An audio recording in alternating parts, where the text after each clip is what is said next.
Welcome, ladies and gentlemen, to another episode. Episode? Do I normally say edition? I don't remember anymore. I don't know. It's been about a week and a half since our last one. Yeah, this is Gorilla Blood Radio, everybody. The other voice you hear there is Scott NDX out in New York City. What's up, man? I am doing okay. Okay. And since I didn't introduce myself before, Daniel Correa here in California, San Francisco Bay Area. Man, I seen pictures that you went to New York City Comic Con. Yes, I did. You lucky bastard. Yes, I am. Oh, man. Although I'm in a shitload of pain right now because of it. Well, it's a lot of mileage to cover, man. Walking them, the convention halls. Shoot, they're not small anymore. Yeah, the vendor hall was too big. Holy shit. Like, okay, so I got in because of a coworker. That's all I'm going to say about that. Okay. And, I started at her booth, essentially. Okay. So her booth was second to last row. Like, aisle 3200 or something. Holy crap. Yeah! That's a lot. Holy So, crap. I started all the way back there, and I was trying to walk up and down the aisles and see if they had anything. Stopped off at a few places with comic books and trades. You know, see if I could find some cheap trades, and I wasn't really finding anything that, you know, caught my attention. And then I was like, moving more and more towards, like, the bigger, like, sponsored vendors and shit like that. Okay. You know, like, Penguin Books had, like, a whole row for their shit. Nice. A lot of stuff. Alex Ross was there. And then I was like, oh, I can't take this anymore. I gotta get the fuck out of here. I'm starting to get angry at people. It's like, stop stopping in the middle of the fucking street! Yeah, no, that's... Type of angry. Yeah, that's the worst about cons. Just stop. No, you know I don't understand you. You know, that's the way I felt. It's like, I gotta go. So I bolted out of there as quickly as possible, and after getting lost in the Jacob Javits Center, which is not completely unfeasible, I made my way to Artist Alley. Any good stuff in there? None? That's it? You're just gonna leave it there? Oh, you did respond. Yeah. Anything there? Any good stuff? Yes, I'm sure if you've seen my Instagram, then you know I got some good stuff. Yeah, I did. I like the stuff, but you want to tell everybody else? No. Cheap plug. Go to his Instagram. Okay, I'll tell you a few. Go to his Instagram and he'll show you. Yes. I'll tell you the one thing that really stuck out for me. Randomly walking down, one of the first people I see there was friggin' Art Adams. Okay. Art Adams has been probably working for 30-plus years. There are people there bringing out old comic books and shit like that, and I'm just like, holy shit, it's Art Adams. Well, make sure my spaghetti's tucked in tightly in my pocket so it doesn't spill. You know, because I'm not going to try and make a fool out of myself, but I must tell this man that he influence of mine for a long time.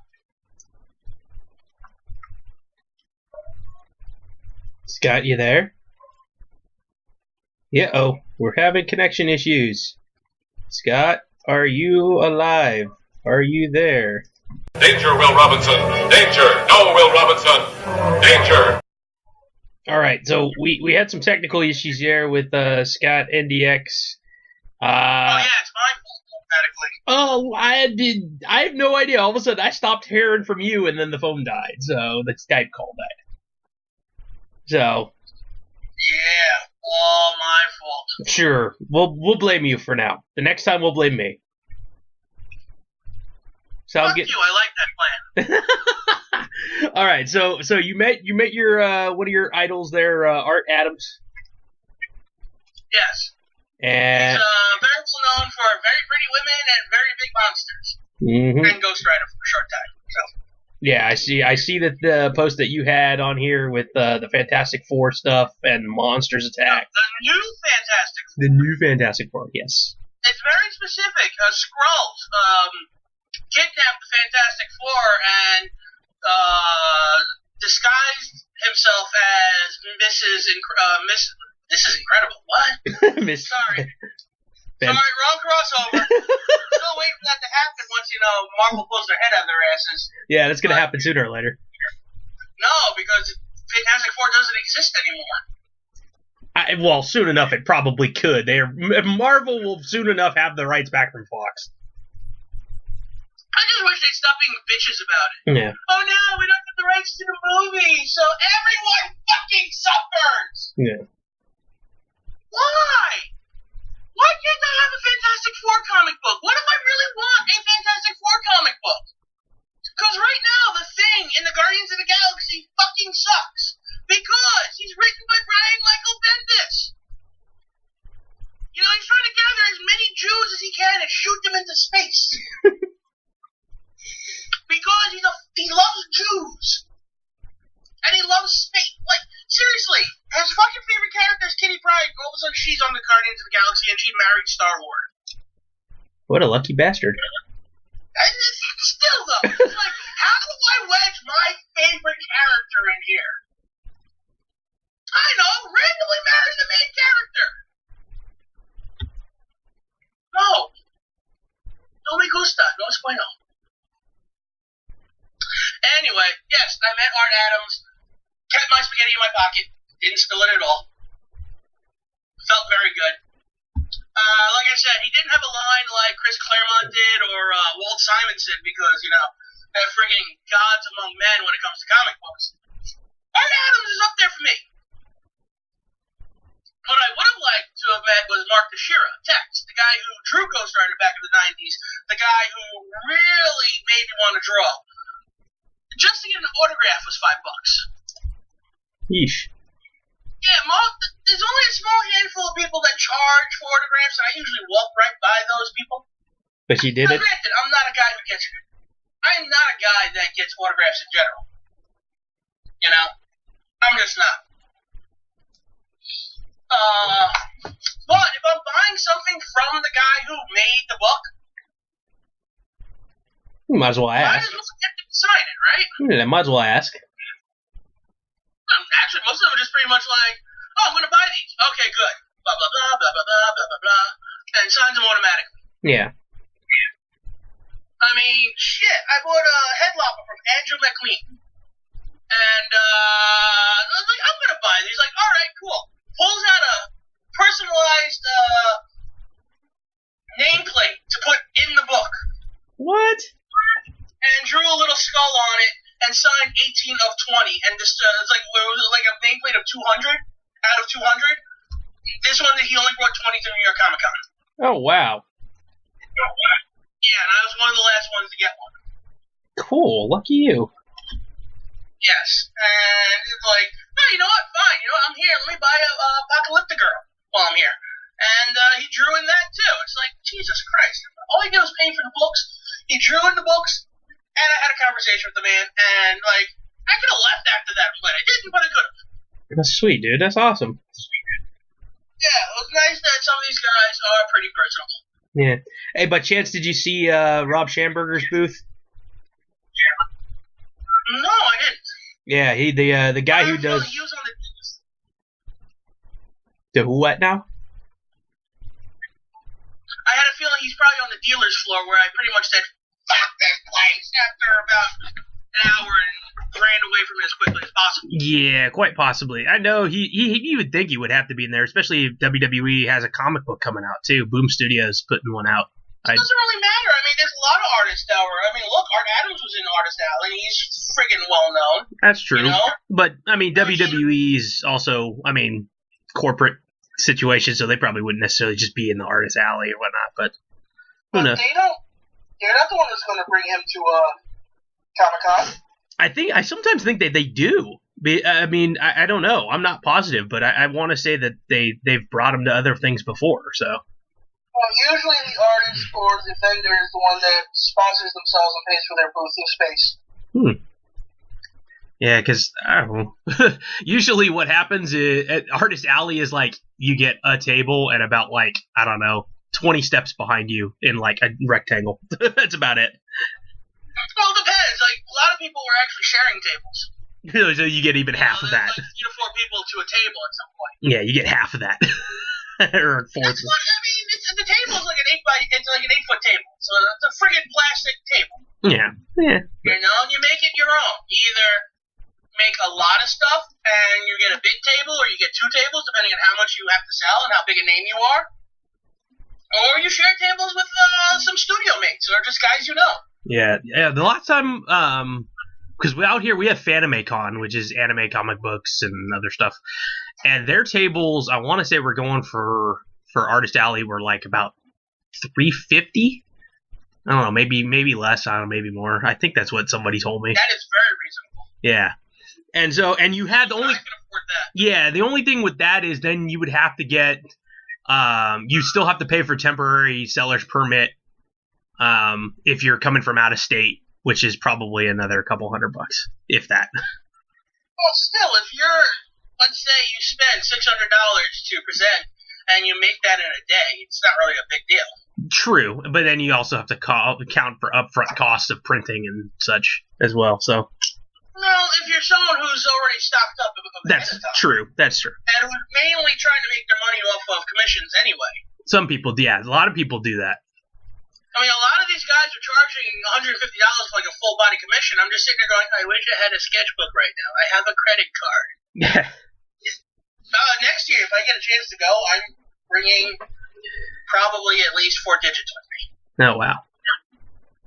And a really good sketch pad. Seriously, dude, you should get a booth next year. Yeah, first of all, my art is very inconsistent, and I have nothing to sell. Like, literally, I don't have anything printed. I am a nothing name. At least most of these people have some sort of recognition within the comic book art world of some type. No. I'm just, a guy on Instagram with just over 300 followers. Hey, you got to start somewhere, sometime. Yeah, at least I got over 300 followers now. It only took about 2 years. Hey, I mean, some is better than nothing. Hell, even if you just did a small con. Sometimes I know they'll have just a 1-day thing at a whatever, like a bingo hall. Like I've seen those before too, and those still get quite a few people coming in. So very true, and that might be a possibility one day. Yeah, because I know that we're having one out here about 45 minutes or so away from me in Tracy, and they're doing part of the proceeds from the Artist Alley tables being bought and the gallery. It's just basically all together. And they're going to do it for, I think it's like a breast cancer awareness thing or something. They're going to donate part of the proceeds from the convention. So, but Not bad. yeah, and we got Kraken Con, I think, is coming up here in like a month. And that's downtown Oakland. So, and I'm just not a huge thing. It's like, I think it's maybe $15 to get in on the Saturday, which is the only all day time that the convention's open. So that's not bad. I mean, it's better than paying like $50 for a Thursday for people who are doing, or buying it from a scalper outside. Yeah, those, and sometimes the tickets just are way expensive, and it's almost, I don't know, especially when you're going there and you're spending money, or you're going to be spending more money already on stuff. That extra. Also the experience, That's, yeah. I would love to go to Comic-Con down in Southern California, but I don't think that's ever going to happen. Well, if you ever just wait to buy your tickets online like every other schmuck. Yeah. Yeah, you should be able to. Yeah, but the only hard part about that is that it's the whole trip and renting a room and everything. It's just the cost. It sucks. It's a lot to travel to go down there. Well, that is absolutely very true. Yeah. And, I still would have gone myself if I could have gotten tickets on my own. Thankfully, I didn't have to. It's just my back is still killing me from it. Like, I bought, alright, let's see. I got Prince of Cats, which is like a massive book. 3 David Peterson hardcovers for the Mouse Guard series. The sketchbook from Art Adams is, I think, the second smallest thing I got. The two Andrew McLean books, a book called Fist, Stick, Knife, Gun, which is a illustrated translation of a memoir from a man who lived in the Bronx from the 1950s and how he watched as violence evolved as he got older. That's kind of cool. That's a good image, dude. Fist, stick, knife, gun. Yeah. Dude. And when I heard that, I'm like, shit, I could use this at work probably.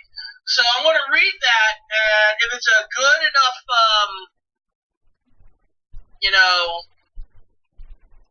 good enough story and it's a proper age for maybe middle school up, I'll suggest it to the higher ups that they should add this to all their libraries. Right on. Yeah, that just the imagery of that fist, stick, knife, gun. It's like, yeah, dude, it does evolve. Like just that vision of, okay, you're fighting as kids, and then eventually it starts getting into, or whatever, depending on the circumstances, gang issues or whatnot. I mean, you're using anything you can find, so a stick or a baseball bat or whatever. Knife. I mean, when I hear that stuff, and my first thought was the freaking West Side Story stuff with the knife fights. And then obviously now modern age is guns. So I mean, it's pretty cool, man. Good visual. Yeah, so it definitely caught my attention. And then I spoke to the actual artist who made it, and it was just even better. So. Nice, man. Well, that's cool, man. I'm glad you had a good experience. You got to go, man. That's awesome.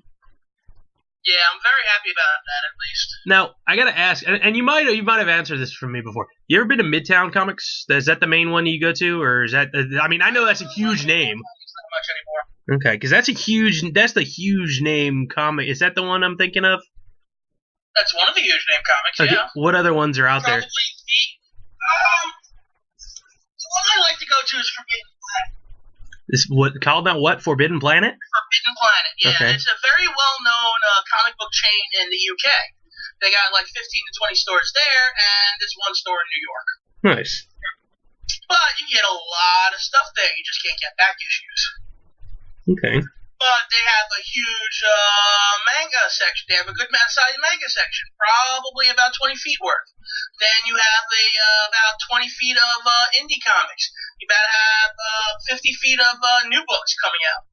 So they have a shitload of those. They have artists that come in and sign the book, so you can buy the book already autographed. Cool. They also have God knows how many trade paperbacks. The occasional sale. That's where I got my Man-Thing omnibus for only $65. Nice. It's funny. It was like around Christmas time, I guess maybe 2014. I'm thinking either 213 or 214. One of those two. And I'm bullshitting with Tomas because we're both just going out to hang out in the area.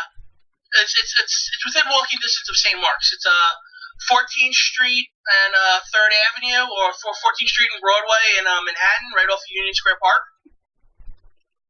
So it's not too far from there, if you're going to go there. It's right next to Strand Bookstore, which is my favorite place to buy comics, because a lot of them are heavily discounted. Yay for discounted books. Well, it's kind of cool when you look in one store and then you go next door to see if there's any versions of it for 30 to 40 to 70% off. That's kind of funny. Like, I got my Incredible Hercules collection, face value is probably $150. I probably didn't spend more than $40. Nice.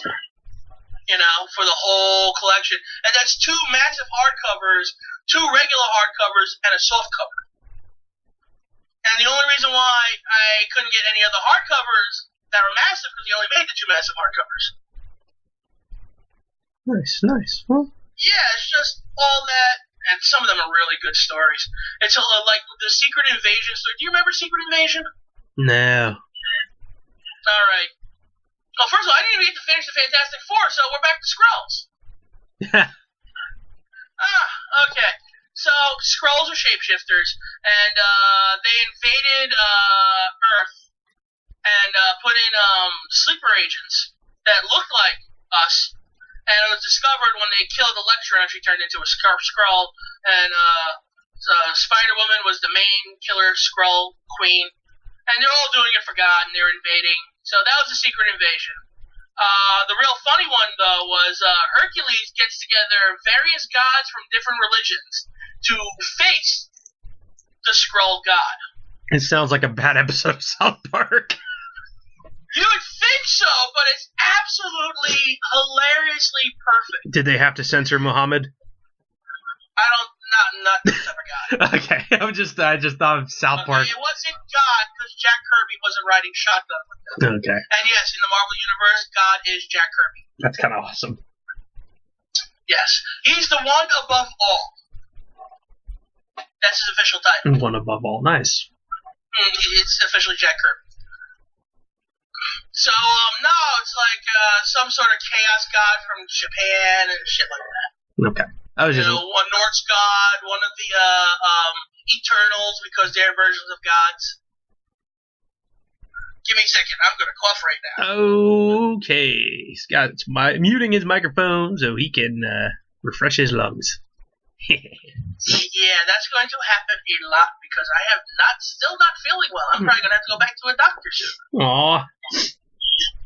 Yeah. That ain't good. So, yeah, but a lot of Skrulls going on in the history of Marvel Comics. Cool, man. So, yeah, Incredible Hercules, if you ever get a chance to read that series, it's friggin' hilarious. There's this one series of issues where he switches places with Thor. So, it's the Incredible Thorcules. And then Thor dressed as Herc, so it was like the Mighty Herc. Oh, or the Mighty Thor. Okay. And the onomatopoeia, the sound effects would actually be like, one of them was when I think either Thor tweaked Herc's nipples and actually said purple nurple. The sound effect. Nice. So if you ever get a chance to read Incredible Hercules, it's nicknamed iHerc. It's hilarious.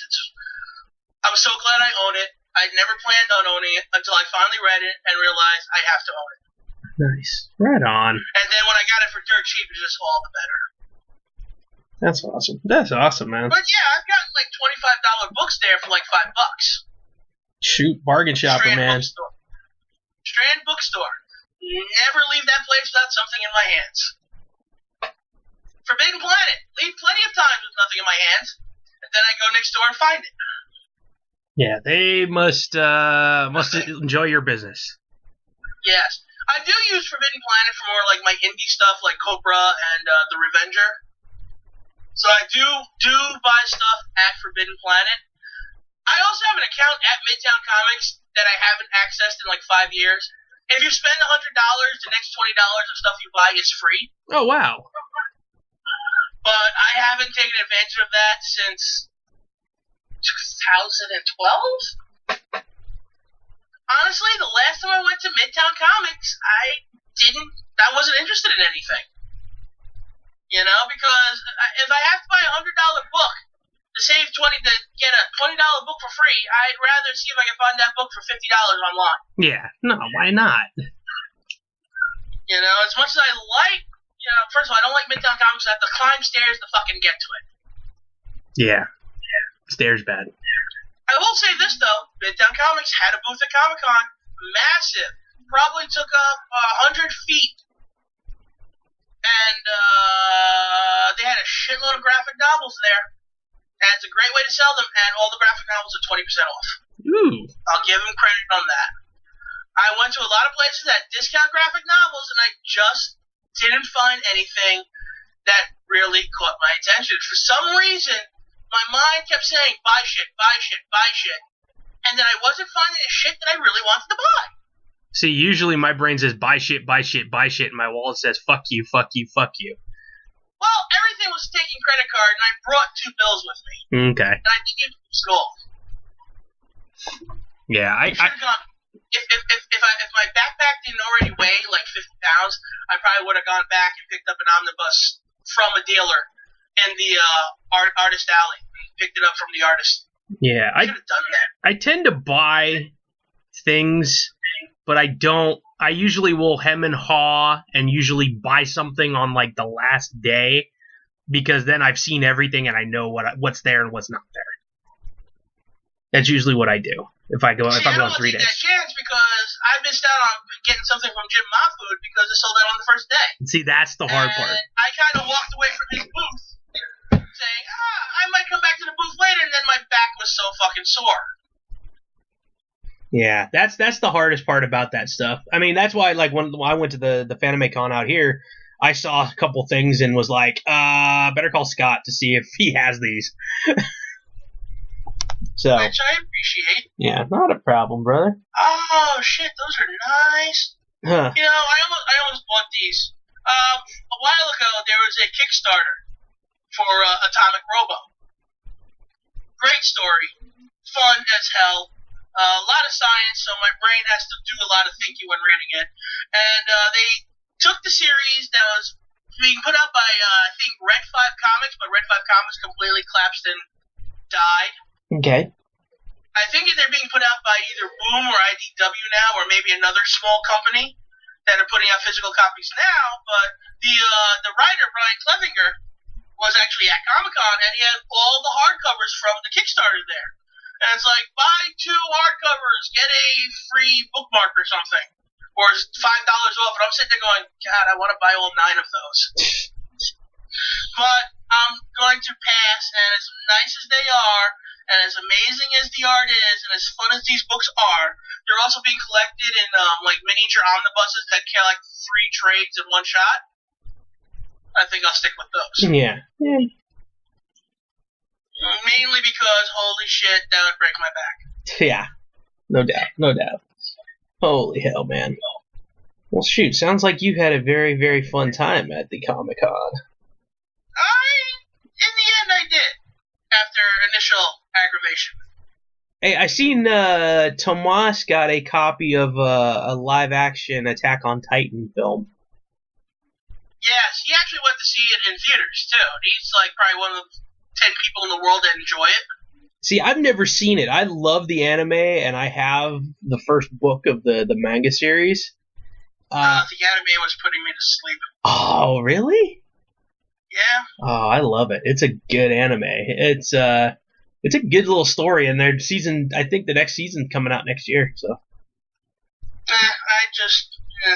But I'm just. I don't know. Maybe it was just there's so much downtime in it, and there's so many characters to have to recognize, and I just couldn't after a while. Yeah, I can see that. I can see where you get that because yeah, there is a lot of them because you have all the scouts that are out there. So yeah. Shoot, they're gonna do an Americanized live action version of Death Note. I don't know if you've seen that one. Yeah, that doesn't sound good because they're doing a live action version of Ghost in the Shell and it stars Scarlett Johansson. Yeah. Well, see, the crazy part about this Death Note one is that, again, they're casting all American actors, which makes hoping the story's going to be kind of jacked up. They're going to change names of characters and such, except for one. And it was perfectly cast already, at least for the rumored cast. The Shinigami, the death god Ryuk, is being voiced by Willem Dafoe. I was like, yes. All right, if you want to, it's either him or Tony Todd. I guess you want someone who's going to be super scary. Well, not just super scary. You could literally, honestly, it would be hilarious to actually put Willem Dafoe in the makeup to look like Ryuk while he's in the audio booth, because he kind of looks. Makeup, right? He kind of looks like him in the face already. They could probably do him in a live-action version just as him playing the character. Yeah, and he'd be okay. Pretty much. Yeah. I'm still disappointed that we didn't get, like, the masked Green Goblin. Like, he didn't have to have the purple hat. Yeah. But if it was just Willem Dafoe yelling at people while throwing pumpkin bombs and shit, would have been hilarious. I could totally... You know what they should do? You ever see the Bat in the Sun superpower beatdown stuff? Nope. Oh, dude. Okay. If you get a chance, go onto YouTube, look up Superpower Beatdown. It's Bat in the Sun Productions, based out of LA. They do hypothetical fights between superheroes, and they have fans vote as to who would win in a one-on-one battle or a two-on-two battle, depending on the circumstances. Because they did Deadpool and Domino against Joker and Harley one time. I think I've seen it, and I did not enjoy that at all. That one was whatever. But they did they've done like the freaking Jason David Frank has appeared on those things as the White Ranger and the Green Ranger. Yeah, because we realize his life is pretty pathetic. Hey, I kid. Or do you? Yeah. Oh man. Yeah, he seems like a guy who would have a lot of fun with that type of shit. Oh yeah, and I mean they've done. I mean, even going to video game characters, they've done Lara Croft versus Nathan Drake from the Uncharted series and Tomb Raider series. They've done Johnny Nitro, freaking Johnny Mundo from Lucha Underground. He's appeared now in a couple of them. He was the Winter Soldier in one episode, and he's also played Casey Jones in a different one against. He faced Kick-Ass in that one, and it was Winter Soldier against. I can't remember. Fuck it. I won't remember that one. But yeah, so Johnny Mundo is getting in on it too, which is pretty sweet. So I enjoy him. I think people should go watch him. So after you listen to this and subscribe and follow us here at Girl Blood Radio, yeah, then go watch other stuff. So September's over with. It ended in the time span that we did our last show because I was on vacation. We did the show. I was tired as fuck this week. Yeah, and so now it's we're actually, spoiler alert, we're recording this on a weekend because we have no lives. No, I work Saturdays, and it's Saturday, and I have no explanation for you. Yeah, no, I have no life. I go to. I will fully admit that. I go to work, I come home, I play video games, I watch movies, I do this show. I have no life. I am fully willing to accept that. I have life. Don't worry, I ain't doing shit tomorrow. Yeah, no, I'm watching football tomorrow. Tomorrow is football day for me, so go Raiders. And I'm sorry about. Yeah, there's actually a big game tomorrow night. Yeah. I'm sorry about your Mets. I saw the game against the Giants. I'm not too upset because at least it was a decent game. It was a hell of a game. Blown out, 19-1. Yeah, it was pitcher's duel. Literally one pitch. Yeah, pitcher's duel the whole way. The guy who was pitched for the Mets had a no hitter going through 6 1/4 or 6 1/3. You can't have a quarter in baseball. 6 1/3 innings. But yeah, man, it was one of those things. I'm not a Giants fan. I'm an A's fan. If I had to choose Bay Area teams, but man, that was a good ball game. I gotta say. Unfortunately, your Mets were on the short end. It happened that way, and am I happy about it? Of course not. But am I going to be upset about it? No.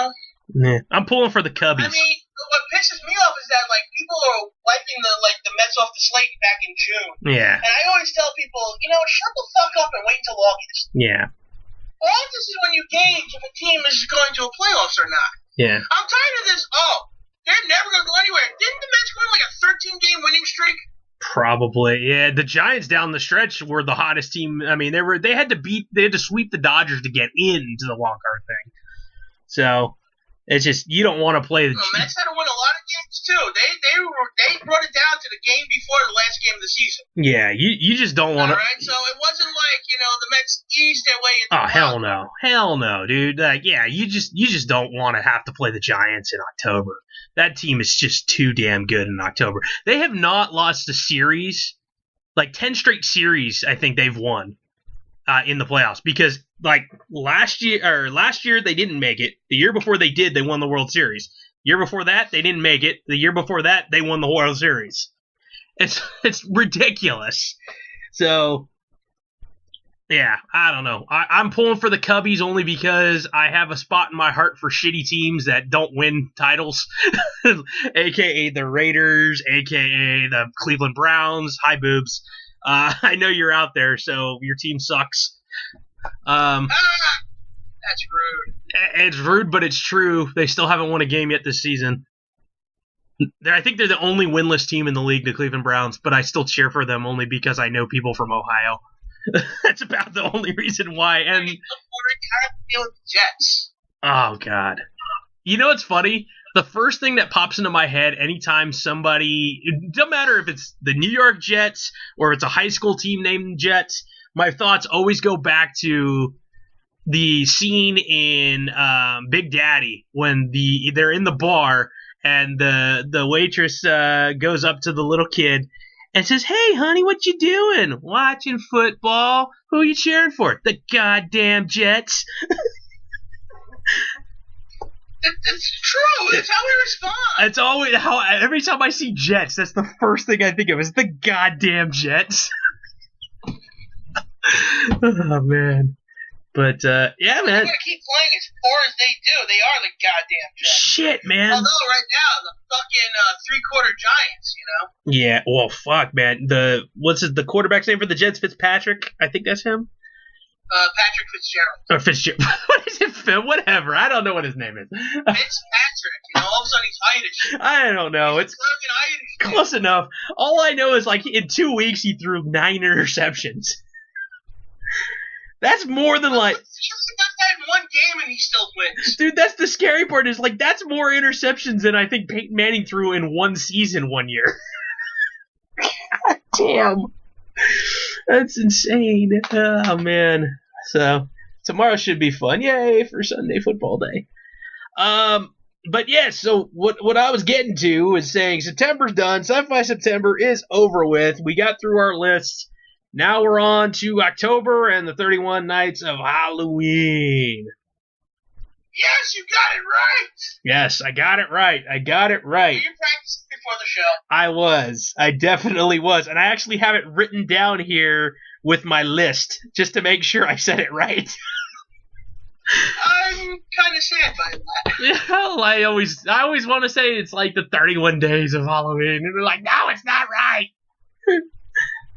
31 nights. Well, someone has to tell you you're wrong. Yeah. So, all right. So, what's your list so far there, Scott? Well, I think before we talk about the 31 Nights of Halloween, we have to express and finish off Sci-Fi September. We didn't really get a chance to talk about that yet. Did we finish everything off? I know we were damn close. So here, let me go back. I think last time I ended on Ghostbusters 2. Okay.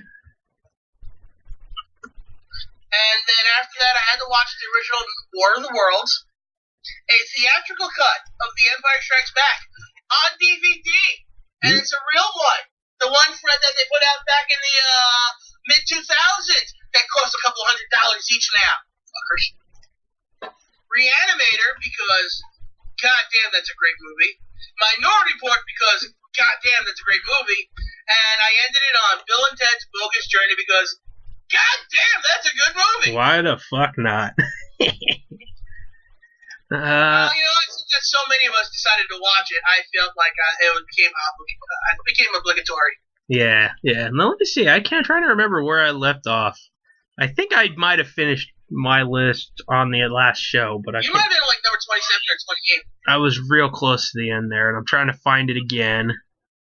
And I'm on got to go back to page 7, because page 8 wasn't me. Let's see. Page 7. Where is... Yay. Okay, there's 29. Where's my third one with 30? Yay. Okay, all 30. Yeah, I think I got it all in there. I think the last thing I said was probably ARQ. ARQ. Yeah, we were definitely talking about ARQ. I know I said that one, the Call Up, which was kind of like they took all the best like Call of Duty type players and they put them in the scenario and in an actual building, and it like turned everything into like a live action simulator, and they're walking around the building and shooting things. But if they died in the game, they actually died. So it was pretty cool. Watched The Fifth Element for the first time in a long time. And then League of Extraordinary Gentlemen. Oh yeah, we did talk about it on your list. So, okay, fuck you then. Okay, so there's that. All right, so now since we talked about your list already, you start the Halloween list. Okay, so for 31 Nights of Halloween, I started late because of my trip last week. I was lucky enough to get to go to Texas to visit my nephew for his birthday. But I was lucky enough to also think ahead of time and say, hey, nobody's going to be around to watch and disturb my recordings. So I went through and went all the movie channels and looked for as many horror themed flicks as I could find.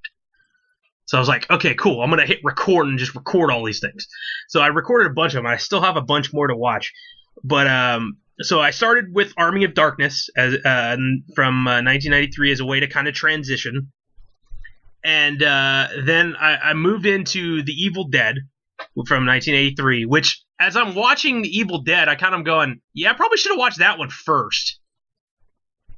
Yeah, you went a little ass backwards on that. I didn't. Plus, you're completely missing Evil Dead 2. Yeah, so I had no idea. When I was picking these things at random, I just watched, and I didn't really know that there was any tie together as I was sitting there playing them. I was so stupid about it.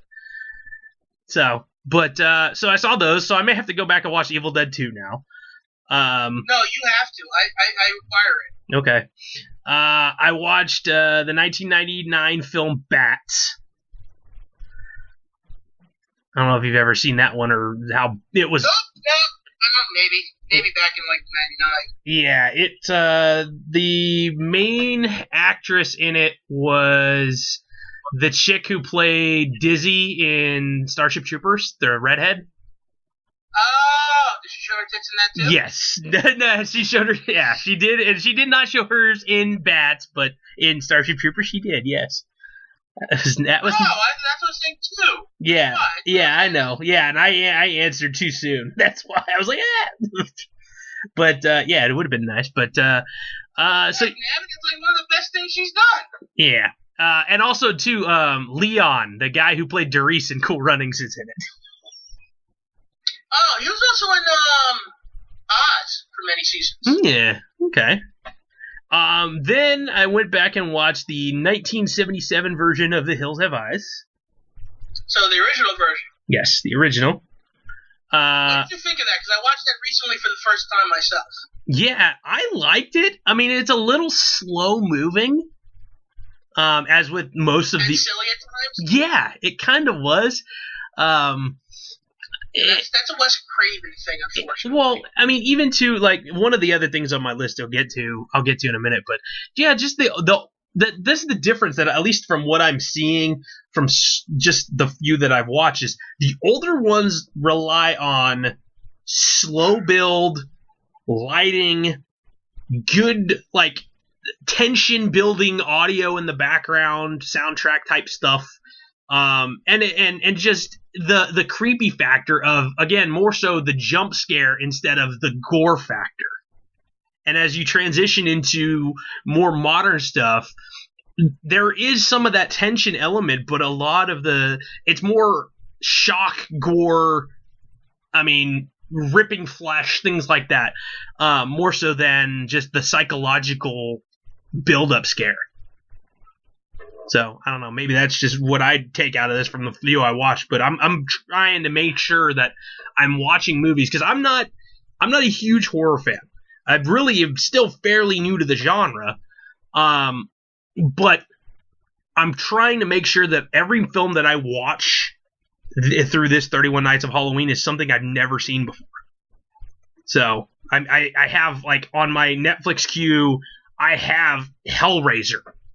So I've never seen that one. I gotta go back, and I would like to go through and watch some of the older classics that I haven't seen as well. So yeah, there's a lot of films that, even though I've seen a lot of horror films, there's a lot of horror films that I haven't seen. Yeah. And I really need to get on some of them. I think I've only seen bits and pieces of later Hellraisers. I've never actually seen the original series. So I'm kind of happy that in December, Arrow is putting out a box set of the first 3 films. Yeah, isn't there 8 or 9 Hellraiser films? Yeah, and after 7, it's kind of after 6, it's kind of worthless. Yeah, so after watching The Hills Have Eyes, I know going into this one, I saw it and I was like, ooh, this sounds kind of cool. The Frighteners. and it's more. Great film. Great film. And it's hard to consider it horror. It kind of is, but it has some comedy aspects to it.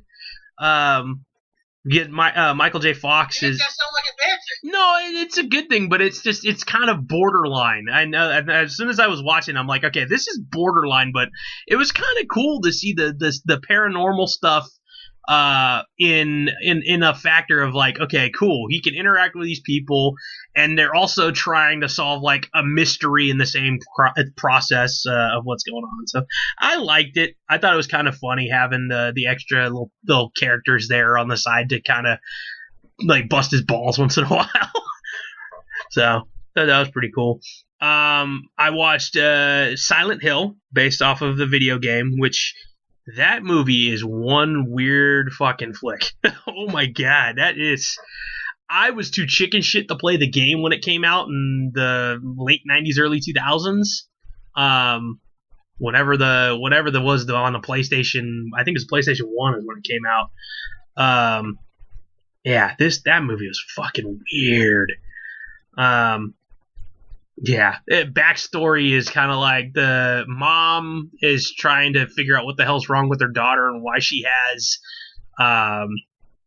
sleepwalks. And the girl starts rambling about Silent Hill, and they eventually figure out what it is, where it is. And she's like, I gotta go there with her to figure it all out, and all shit and demons and all craziness happens. So, that was kind of fun, but weird.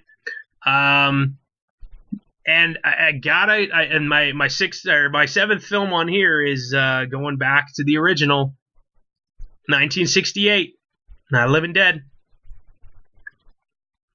Very much a classic. So, and shockingly, I'd never seen it before. Never seen it before. I've never seen it before. I've seen. I own 4 copies of it. Huh? I own 4 copies of it. Yeah, no, I've never seen it before. The only things I've ever really seen were like bits and pieces on as clips from YouTube videos or something like that people have thrown in there, or in documentaries about horror flicks or whatever. Never actually seen it the whole way through until now. What did you think of it? I liked it, dude. It was again slow moving, slow build. I like the fact that it's kind of one of those things where what they did with it. It's kind of almost, I'm seeing it in like how the buildup has been for Fear the Walking Dead. I know that's not necessarily your favorite thing right now. You'd watch the original than Fear the Walking Dead.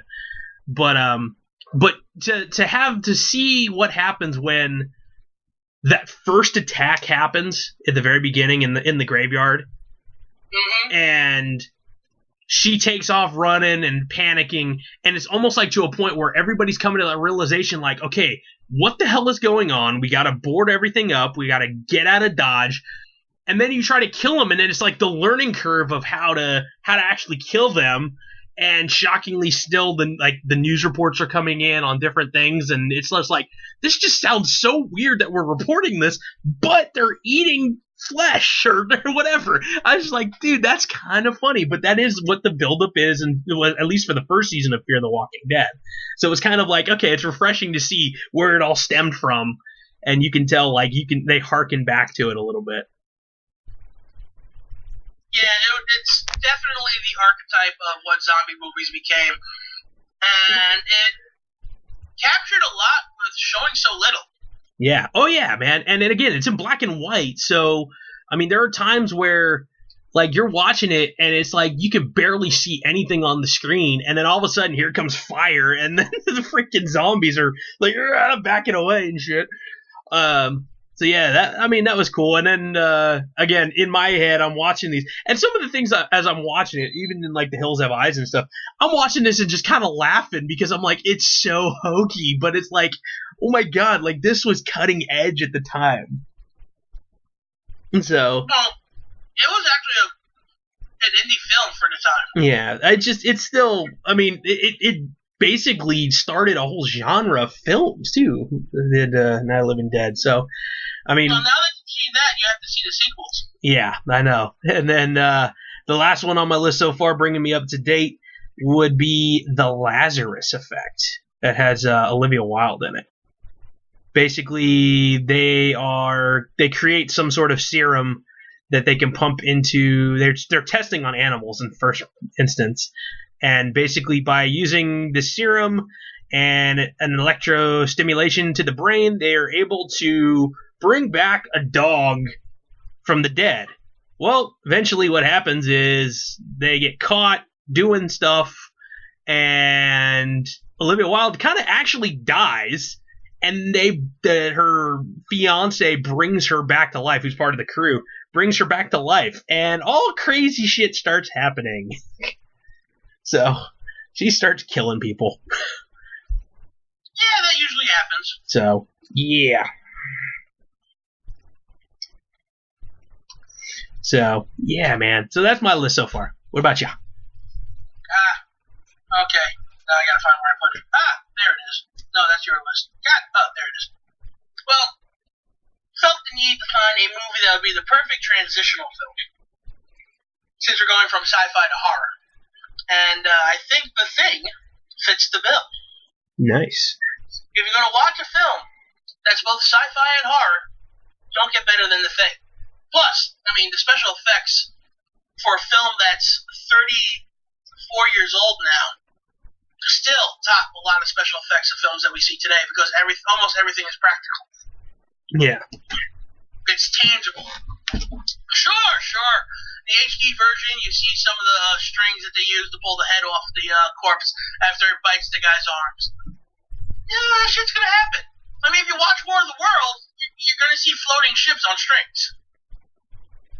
It's pretty obvious. Yeah, but they're not even trying to hide them. But at the time, shoot. Yeah, but for 1982, shit. For now, The Thing is a fantastic work of art.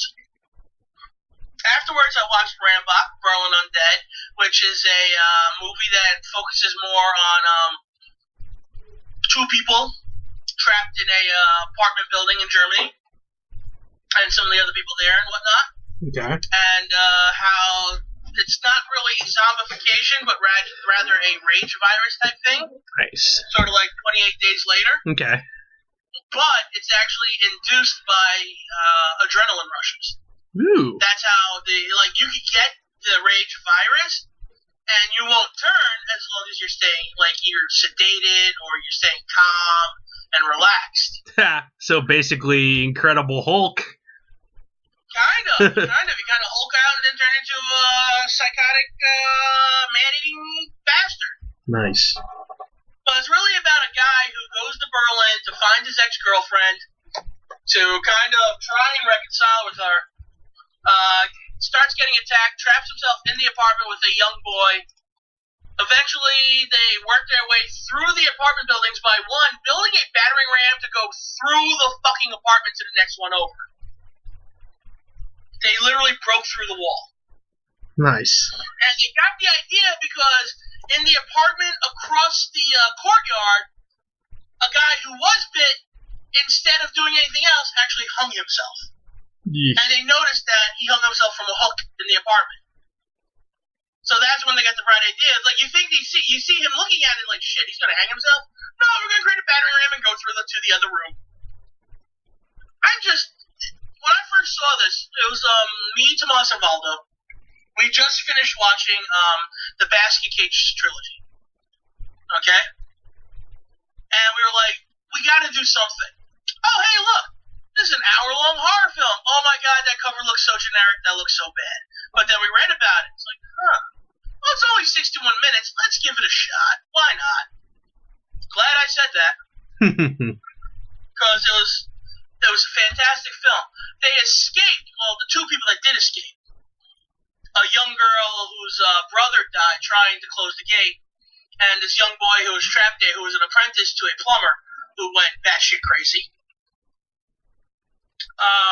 They escaped by using the flash from cameras to ward off the rage-infected people, because the flash from the cameras actually makes them all fucked up and shit. They can't tolerate it. Their eyes are too sensitive to it. Okay. You gotta see it. I remember when I found it at the Salvation Army, like, oh shit, I'm going to finally own this. And I'm like, you know what? I got home last week from work. I'm like, I don't need to put the computer on yet. I'm going to watch a movie. And I watched the movie in German. Nice. That's right. I watched something that made me read. Yeah, I know. I'm very tempted to continue on and torture myself by watching Dead Snow 2. Oh, God. The first one was horrible, and that one I had to sit through the subtitles, so I'm like, yeah, do I watch You know what? It does come with English dubbing. Oh, some of them do, I know, but not all of them. I was very surprised that it actually came with English dubbing, and I didn't even notice that until after I watched the movie, but no, you gotta watch it in the original German because it only makes sense to. Yeah. Nice. After that, I had a small Herschel Gordon Lewis trivia because he died recently. The man was known as the Godfather of Gore because of films like Blood Freak. Blood Feast. Not Blood Freak. Blood Freak's a completely different film. Blood Feast, Color Me Blood Red, and 2000 Maniacs, which is on my list because I'm gonna rise again. Yeehaw! Oh, the veil's gonna rise again. Seriously, the song in that fucking film is just catchy as fuck. And it's a really good horror film considering it's from 1964. And some of the characters in it are just so over the top, it's ridiculous. In 2001, Lionsgate made not 2001, 2005, Lionsgate made a subtle tribute sequel to the film called 2001 Maniacs. And it actually starred Robert Englund as Mayor Buckman.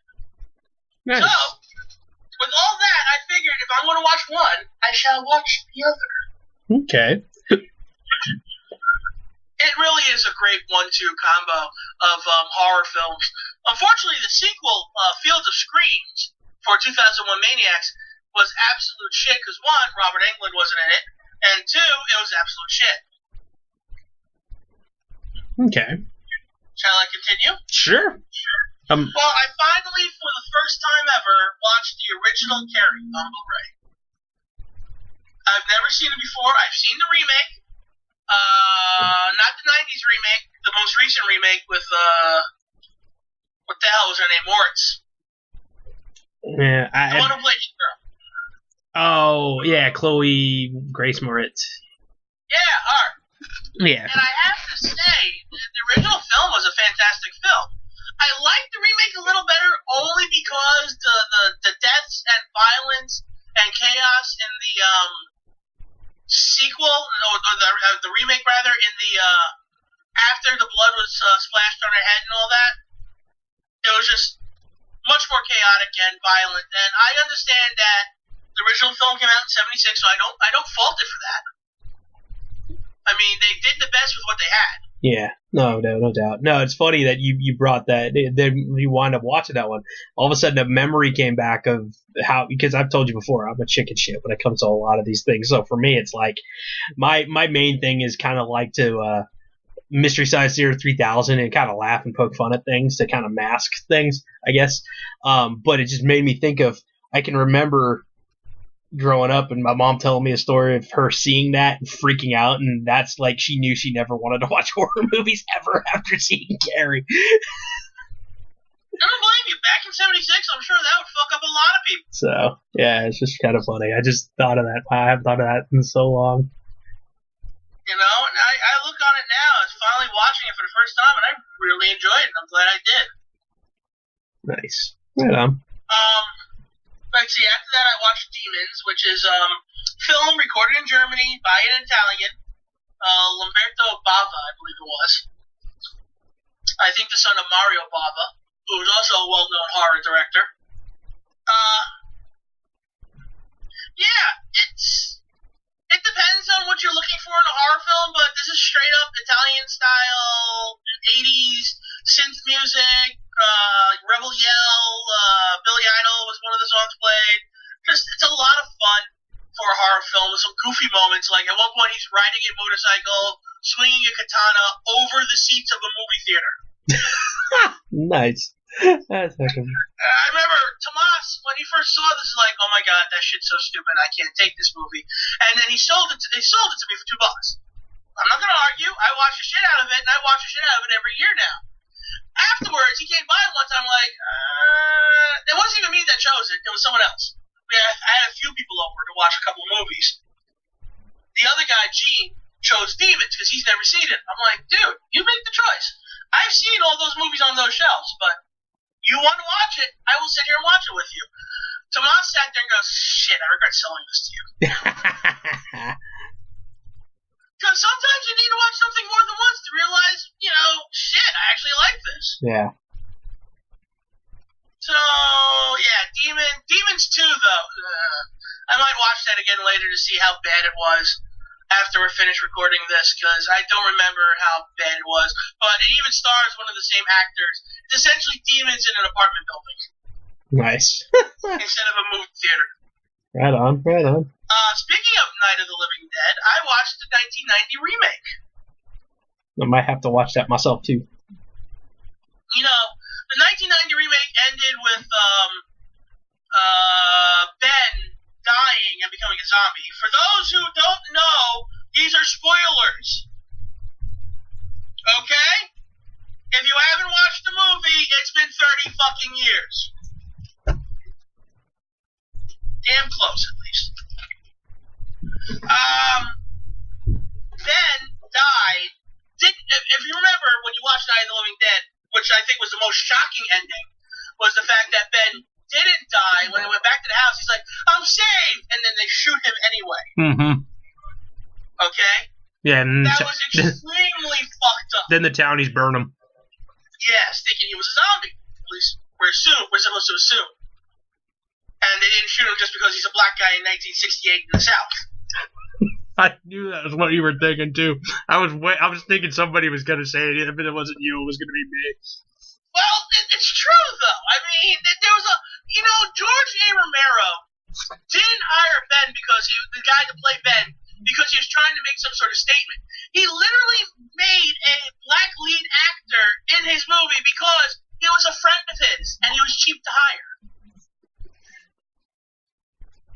It worked, man. He wasn't trying to be, political or anything. He's just like, I need someone to do this movie. Can you do this movie? I'm in. Sweet! Type of moment, Yeah, gotta love... So, in the 1990s remake, it's very similar to the original film. I love the fact that Tom Savini looked at it and went, all right, I'm going to take the best elements of this and do it my way. Where Barbara started off as a shrinking, shrilling chicken shit, and then eventually became the biggest badass in the room. Instead of for 90 minutes. Basically catatonic for a good third of it. Yeah, the last arc of the film, she's just like, I don't want to be here. I don't want to be here. I don't want to be here. Type of thing, Yeah. Rocking back and forth like mankind. Yeah. And, well, excuse me, I apologize for that. In the original film, a young girl was bitten and eventually turned into a zombie in the basement. The father dies at some point. In the remake, the father actually survived the onslaught of zombies into the house, and when they came back, they shot Ben because Ben was dead. I mean, you're not going to let him live, he's a fucking zombie. Yeah. But then, the father, who was being a complete and utter asshole, not helping anyone, and trying to do everything for himself, and only thinking about his wife, himself, and his kid, who he eventually shot Ben after Ben shot him, because Ben shot his daughter, who was a zombie.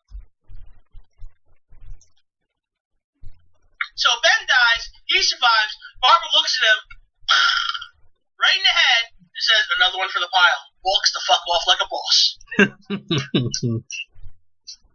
That's the way to go.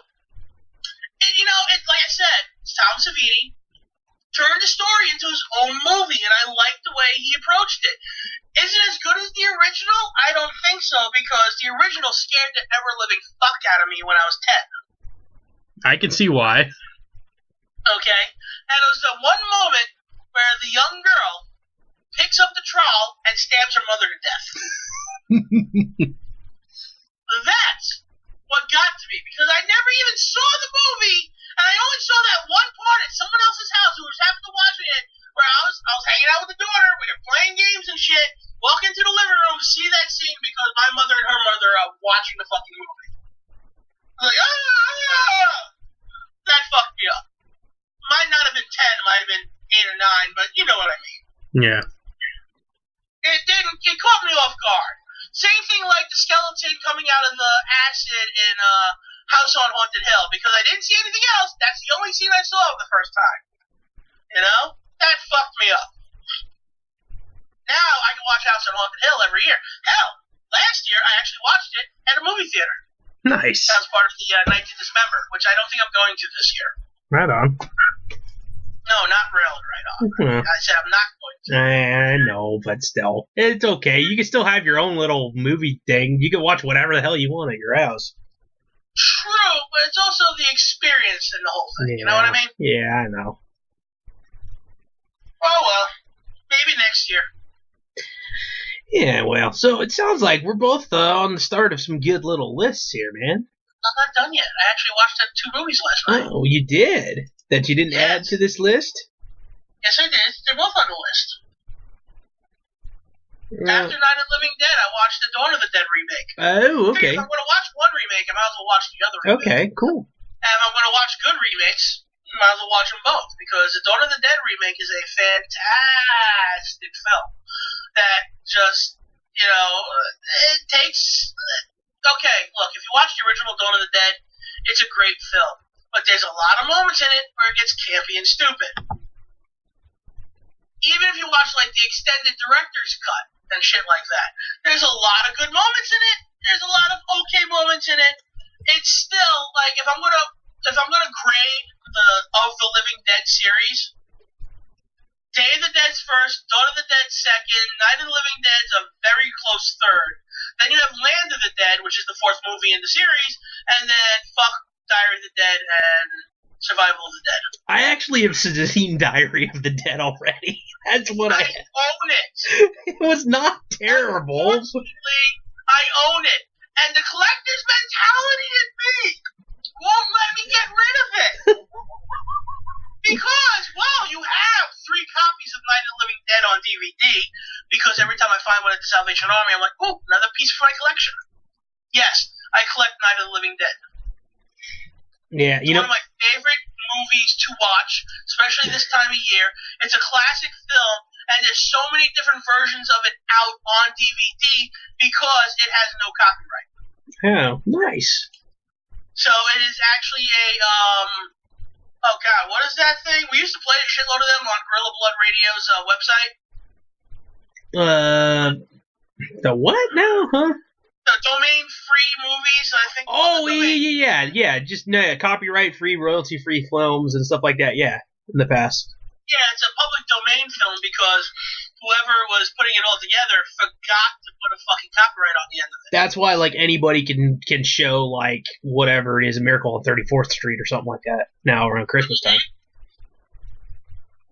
Exactly. You know what? I just thought of something, and I was kind of like, oh shit, do I really want to torture myself? Uwe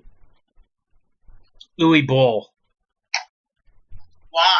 I don't know. I just thought of all of a sudden. I thought of House of the Dead, and I haven't seen that one before. And, I watched it recently. I got through about 12 minutes of it. And then also too, Alone in the Dark. I haven't seen. I'm looking at stuff going. Can I watch? Is that Stallone? Not Stallone. Is that a doll film? No, Alone in the Dark has Christian Slater in it, Christian Dorff, Tara Reid. I'm looking at it right now. Huh? You mean Steven Dorff? What did I say? Christian Slater, Steven Dorff. What did I say? Christian Dorff? You said Christian Slater, Christian Dorff. Yeah, Steven Dorff. My bad. Okay, so I know what movie you're talking about, and I've never actually seen it all the way through. Yeah. Because I think I got bored of it when it first came out. Well, and eventually, when you hear the name Uwe Boll, you kind of know it's going to be a shitty. I didn't know Uwe Boll back then. Okay. Because, yeah, he's done a... You can't say that, you know? You can't be like, oh, Uwe Boll, He has done... I didn't know that back then. He's done a lot of bad movies. Yeah, you said that like that's a shock. No, well, Blood Rain. Let's see. How about Ultraviolet? Oh God, yeah, that's right.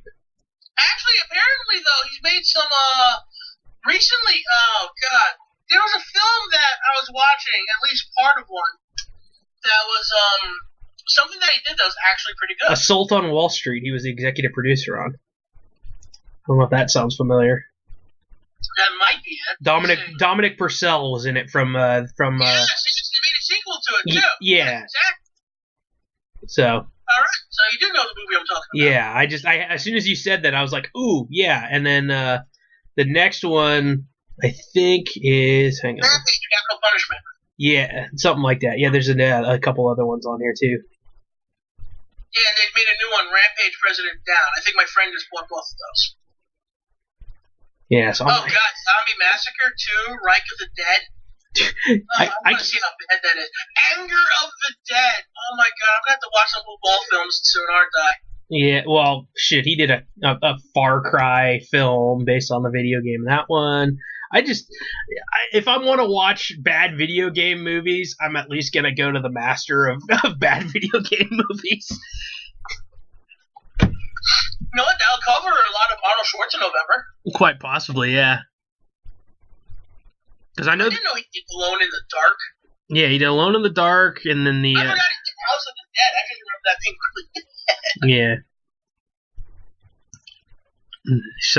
Yeah. So we shall see. I mean, he's done multiple versions of sequels of Blood Rain.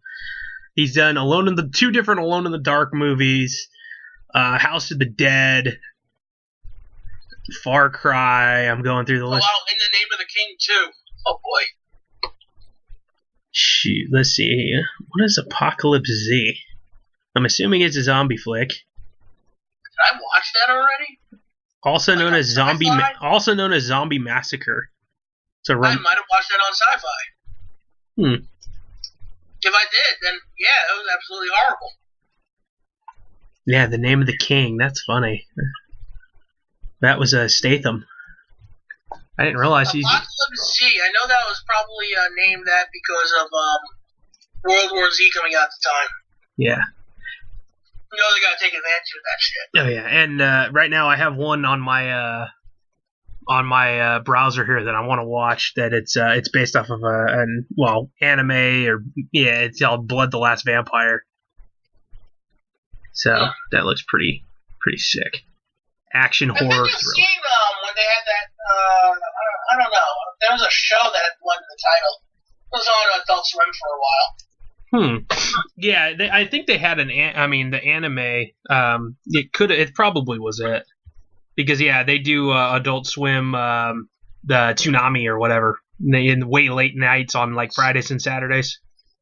Yeah, I remember when Toonami was on in the afternoons. Yeah, there was. That's when I first started watching a show like one of my favorite animes, in which I actually own a copy of Outlaw Star. Yeah, it was an anime. I'm trying to find to see if it was in what's it called? Blood Plus is what it actually says for the book stuff. But that's probably the show that I was watching. Yeah, they did it actually. They actually did an anime full film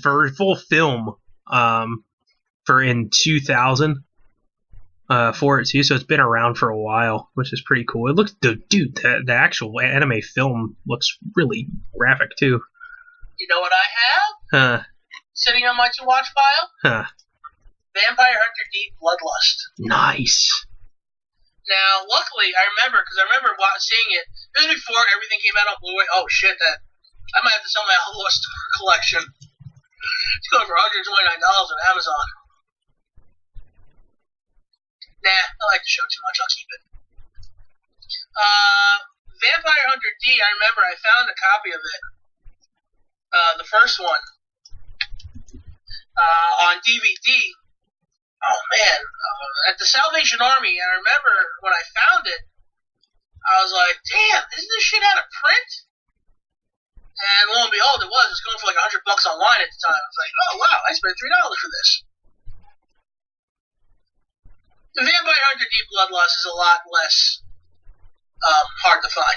Plus, now it's all on fucking Blu-ray. They re-released it. It's all on Blu-ray and shit. So my copy's worthless now, other than nostalgia and being old and still having that stupid manga logo on it or something. Yeah, well, and the fun part now is a lot of these films you can do a Google search for, and there are plenty of sites out there that host like old anime and stuff like that, or anime films, and you can watch them. It's pretty neat that what's out there, and sometimes you can actually find dubbed versions as well, which is great. If you can't, the subbed versions are fine, but the dubbed versions, again, for me, I don't like reading all the time. Sometimes you kind of need, I need the dub, but especially if you're, I mean, it's easier to read if you're on a big screen instead of on your computer. So. You need dub. So, yeah. Sorry. Oh, man. Hey, did you get a chance, since now we did get, you got through your list now. Yes, Yes, now we're officially done with my list. Okay, cool. Okay, because I want to go from transition from horror to what you might consider to be horrible, but I think it's freaking awesome.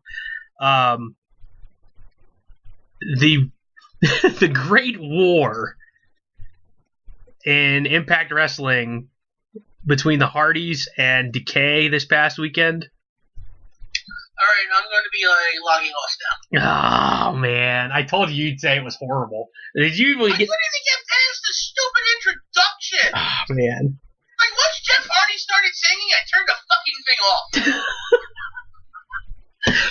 Oh, man. Like, first of all, Matt comes out, looks like he's getting electrocuted up the ass and trying to eat something at the same time. His fucking wife is playing the piano. I'm like, what is this Prince bullshit? And Jeff Hardy waddles out. Yes, he waddled out. Bent over the piano, put a mic to his mouth, and started singing. Click. I thought it was kind of funny. I enjoyed it. It was entertaining to me, anyway. But we also talked about how bad your taste is and how low your standards are. Yeah, on a lot of things, yeah, you are right. But our good buddies from Pro Wrestling 24/7 were there in the building. I'm sorry. Yeah, so the Boobs and Nick Anthony were there.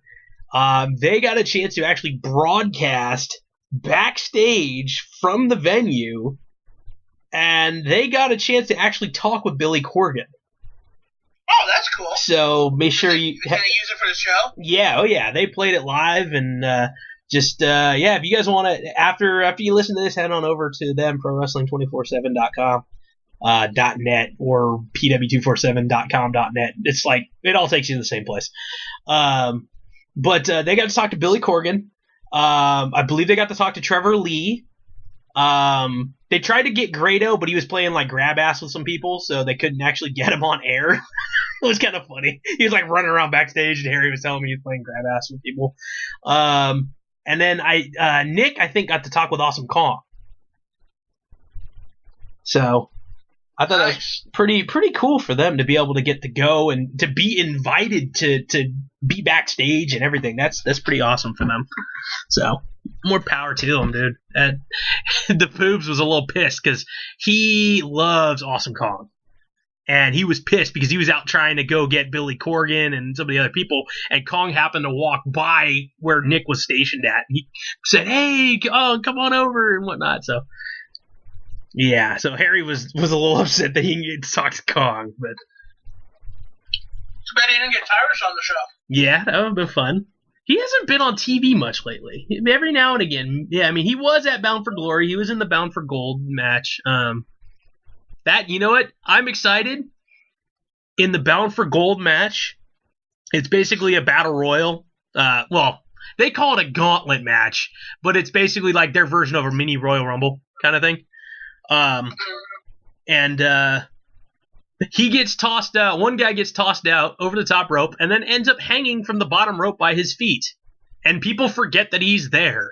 That would be Eli Drake. He literally is dangling from his toes with his hands on the ground. And it looks like Tyrus, I think it was Tyrus, and who the hell else was last? I can't remember. There's two people. Maybe it might have been, no, it wasn't Mike Bennett. There's somebody else. But it looks like someone's going to get Tyrus out. Maybe it's Drew McIntyre or something. No, Drew McIntyre was hurt. Who the fuck was it? I can't remember. Well, anyway, Eli Drake gets back in the ring, winds up dumping them both, and now Eli Drake basically he can declare, I get a title match now, and he has said, okay, next week I get the world champion in a title match. So Eli Drake is essentially the de facto number one contender right now, which I'm excited because that guy's a badass waiting to happen. So he's really come a long way. Yeah, and dude, this past week. They were trying to hide him behind Drew McIntyre. And dude, and this past week, he actually he had a Fact of Life segment backstage where they set up like it looked like a Tonight Show kind of set, and he had EC3 on talking to him, basically just degrading him, saying, "Oh, you lost to Bobby Lashley this weekend. This, that, and the other thing, dummy. Yeah, that whole crap." Well, at one point in time, freaking Eli Drake, he's just going off on the whole situation.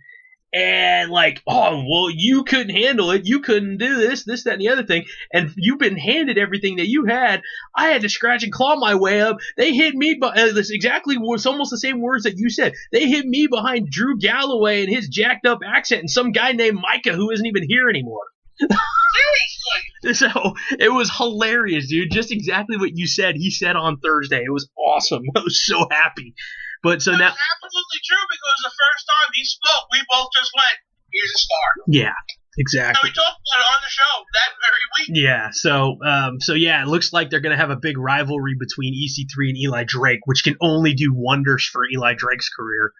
Because they've already had some good matches together. Yeah, and Cody, no last name, and Brandy Rhodes made their debut, and it looks like they are in a feud now with Mike Bennett and Maria. So then no one gives a shit.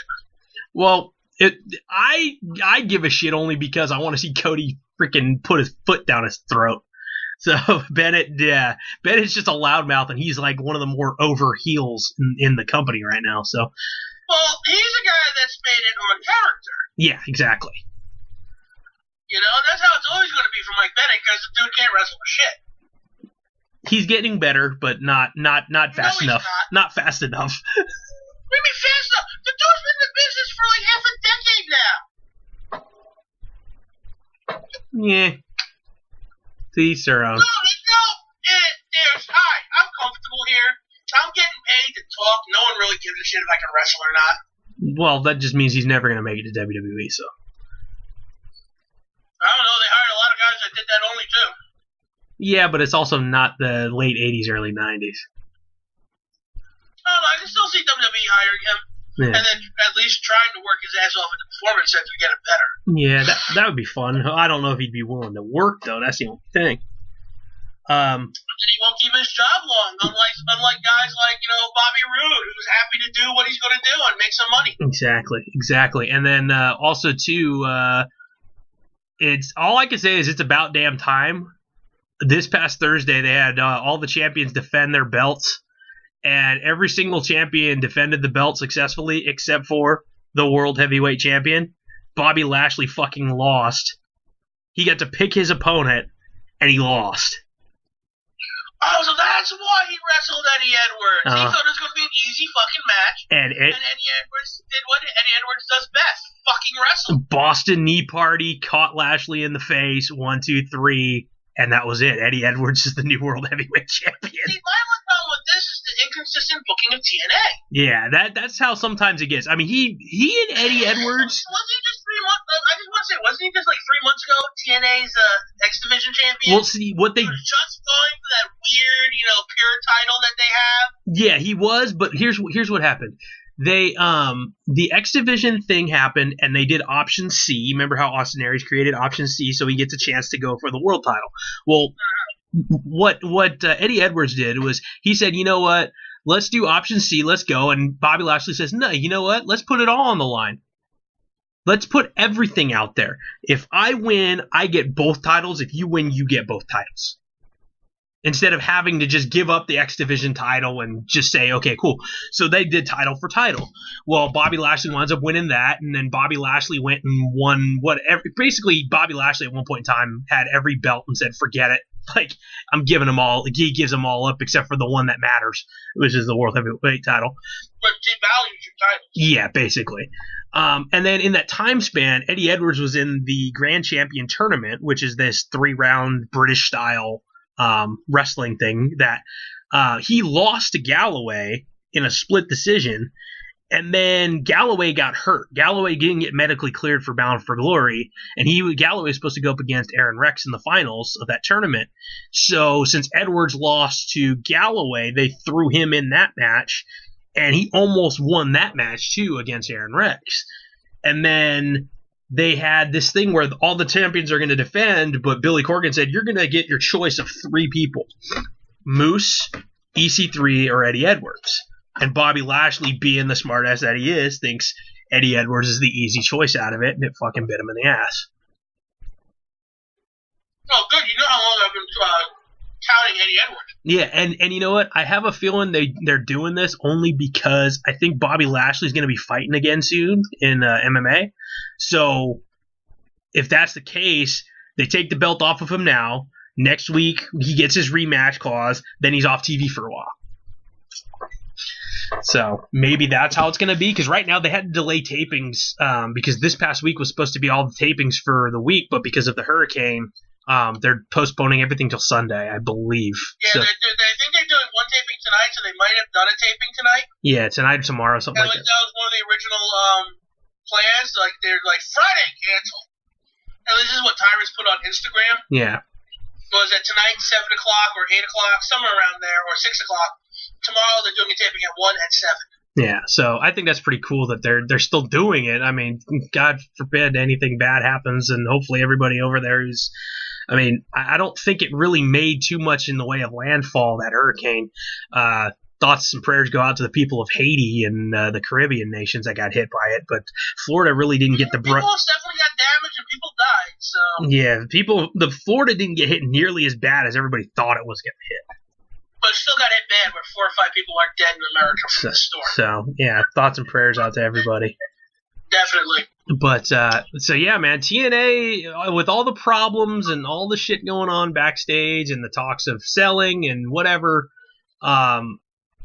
Bound for Glory went off without it. Well, I can't say it went off without a hitch, because there was a power outage during the middle of the Aaron Rex Eddie Edwards fight, and the crowd started chanting "Pay your light bill," which is fucking awesome. It was the funniest thing ever. And then the lights come back on and people start cheering, and Josh Matthews goes, "Yep, that's our Impact fans for you."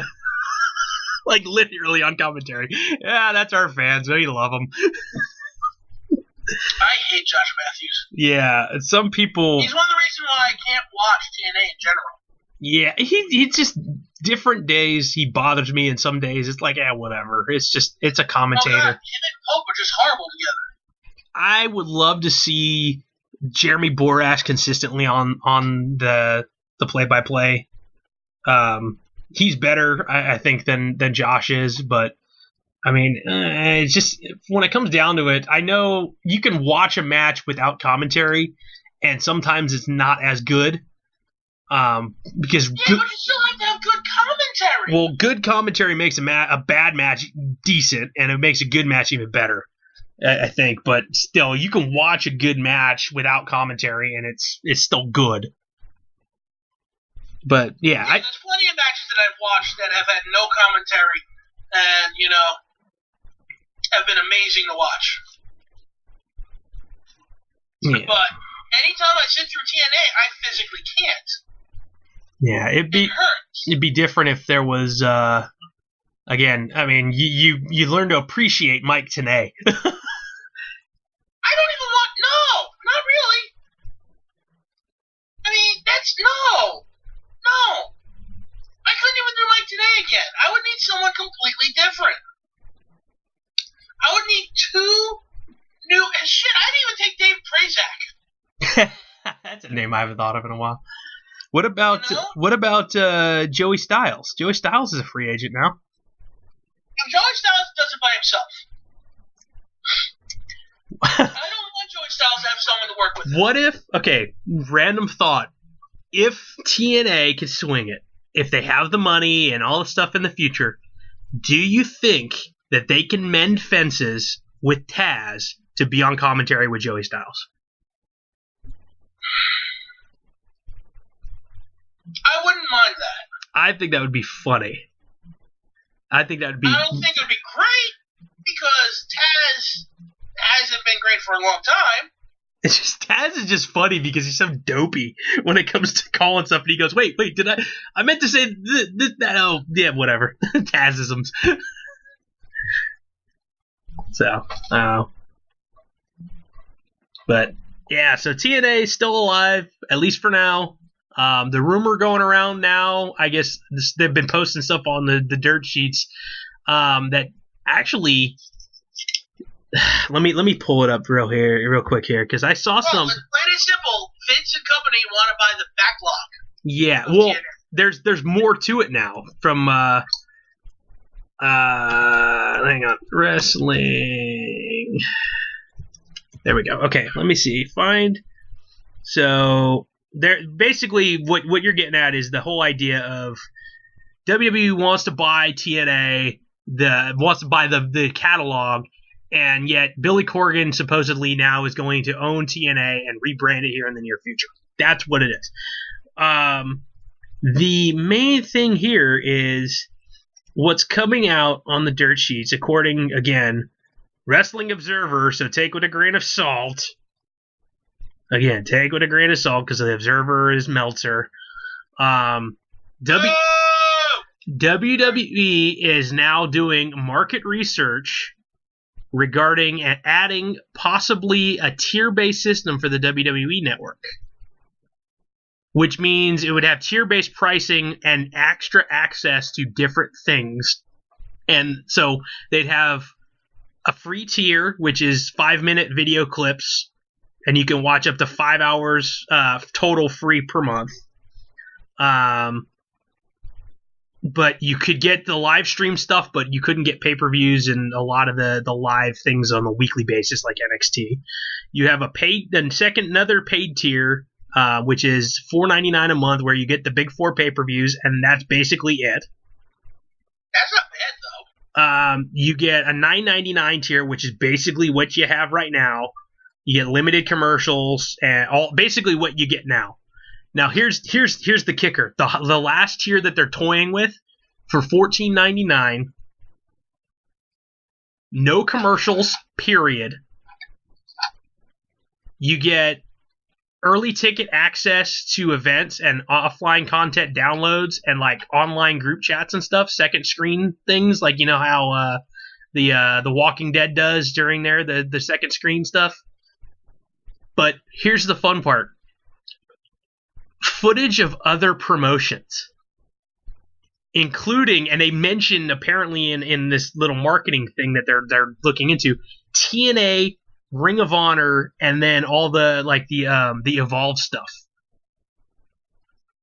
So they're thinking about turning the network into a wrestling app for everything. For only $15 a month? $15 a month. Wow.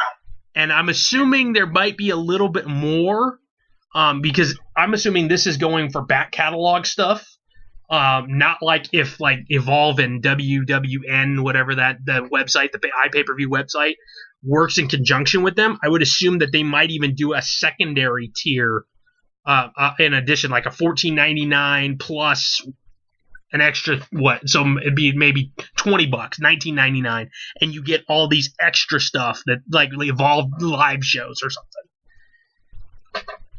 I don't know, but that honestly, $15 and you get all of that stuff, dude. That would be awesome if that's the case. Now, would it be legit ROH stuff, or is it just like Well, that's right now. They're just toying with the idea. They mention it as possible promotions that they could maybe try to get the back catalogs for. And that would be a great way or at to least license that. yeah. I mean, that would be cool. I don't think ROH would sell their back catalog. Probably not. I mean, they have a decent working relationship with WWE. Yeah, that is true because they've been able to use the Ring of Honor footage on a lot of the CM Punk DVDs and things like that. So and they've done a lot with promoting them through the website. So because they would talk to guys like Claudio came from here and Kevin Owens came from here. Cedric Alexander. Uh-huh. So it's one of those things where we're starting to see where now maybe instead of being the brand that's going to just basically buy up all of its competition, it actually may start to promote the industry as a whole on the network, which would be great. So it will literally it could possibly put TNA and Ring of Honor into a global category now. And in some other cases, they even said under other indie promotions. And if it's, I mean, other indie promotions could mean just like Evolve or PWG or whatever. I'm fine with those. Well, yeah, and I'm fine with that too. I mean, your local indie promotion may not be on the list, but to be able to say, you mean Pro Wrestling Syndicate won't get shown? can we buy the old what is it? What was it? The MTV one, the freaking. No, we can't. God damn it! The one season. You cannot have Wrestling Society X unless you buy that DVD. I you know what? I thought I had it, but I can't find it now. Damn it! No, someone helped you out. They came into your house and stole it. Damn it! From you. Wrestling Society X. But a lot of, I mean, it's funny because when you go back and look at that, dude, freaking Matt Sydal was on that show. Freaking Jack Evans was on that show. So, I mean, there's quite a few guys. Yeah. So they're still good for her. Yeah, so they had some stuff now. Oh, did you watch Lucha Underground this past week? No, I have not yet. I'm going to actually have to do that later. Oh my God, you're going to be excited. Because there's just make sure that wasn't the one with Chavo and Dragon Azteca Jr. I think that match is on it. Huh, then maybe I did watch it? No, I don't know. Maybe it wasn't that one. No, it had to be last week's. Okay, because I watched them both like back to back, so they blurred together for me. But there is a debut of somebody that used to be in WWE that is now in the Temple, who is who has a connection with somebody specific in there on the show. So I'm hoping we get to see him wrestle too. And I don't know if you heard, but it was officially confirmed the other day by I believe it was Bleacher Report that let's see. Let me make sure I have this right. Looking. Trying to find it. Yes, Bleacher Report. It was Bleacher Report. Our buddy, friend of the program, Kevin Cross, officially is confirmed he's signed with Lucha Underground. Nice! So, yes, thank God he's finally signed. And there was a little vignette promo that could have been him. And I don't know if it's him or not this past week, but watch it and see. It's when you see the vignette, you might think it's him or not. But yeah, I think that's kind of cool. So yeah, just this past week they confirmed it. Von Miller, we're big rivals. God damn it, stupid pop-up ads. So, speaking of wrestling, did you watch NXT this week? Did I watch NXT this week? I'm trying to remember who was on it. Because, again, I watched a bunch of stuff all, like, in the span of, like, 4 days. Who was... It was the start of the Dusty Classic. Oh, then I didn't watch it. Fuck! What? Okay, then I didn't watch it then. Damn it! Okay, because I know I had to watch one already, and that was, I watched 2 episodes of Lucha. I probably watched the one that I missed from last week of NXT then. Plus I watched Impact. 2 different things of Impact already this week. Plus Raw and SmackDown. So like I literally went on like a binge of a lot of my free time. Plus watching all these movies for 31 nights of Halloween. So Yeah, so I somehow skipped that one. I don't know how the hell I missed it. So I got to go back and watch it now. Yes, you do. So we'll have more to talk about next week with Lucha Underground and NXT, because you watched one and I watched the other. So because I saw some of the teams, dude, for the Dusty Classic. If you look them up, you can find all 16 of them. Yeah, I know. So they had a. Should we do that? Sure. Yeah, I know they had a bracket made up too. Let's see. Dusty Rhodes Tag Team Classic. It's bracket unveiled. Okay, and they have a printable bracket you can actually print out on WWE.com. All right. Yeah, I'm doing that. Yeah, I know. So let's see. Let's see. View image. Okay, so we got TM61 against Tino Sabatelli and Riddick Moss. We got. Okay, that should be a nice little match. It's a good thing Tino Sabatelli's finally getting some television time. Yeah, and you know what? Riddick Moss is not a bad character, dude. We got a chance to see him in Dallas at the Fan Fest, and dude, he's a good little heel. So he's grating. He likes to talk shit to the crowd during the middle of his match, and like he'll. Yeah, so he's in like he'll have the guy in a side headlock, and he jokes around. He's like, "Yeah, I'm the boss, Riddick Moss, or whatever." And so at the end, he got beat in that little match that was at the Fan Fest. And so I started chanting, "Moss just lost," as he's walking away. And he looks up, and it's like, "God damn it!" So, that's what happens when your name is Riddick Moss. Yeah. So Austin Aries still doesn't have a partner apparently. I'll guess who it is. Austin Aries has a partner. I don't know. I don't know. Who is it? Did I'm guessing he wrestled. Well, he's obviously a wrestler. Yeah. He's a messiah. A messiah. Of breaking backs. Of breaking backs. Oh, really? Let's just leave. I have not read the spoilers yet, even though my friend has. He spoiled something for me. It didn't upset me because I was actually really looking forward to it. Really? But I wasn't spoiled on this yet. I don't know exactly what's happening, but we all know he's been signed. We all know he's supposed to start as soon as possible. What better time than now? Really?